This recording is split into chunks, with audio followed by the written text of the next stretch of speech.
Alright, you've probably seen these drives a couple hundred times. Go into a kind of a PC enclosure. There's just a little something back here I wanted to point out.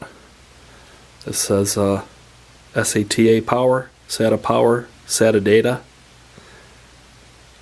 And then there's looks like some pins to make this, you know, the setting of the drive. Master or slave. Part of the drive.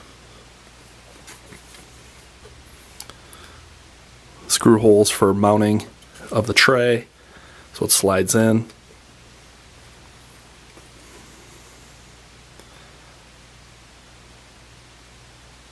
Pause that if you need to see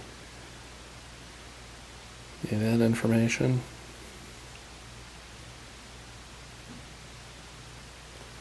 It says DH-60D2S, and it's brand new.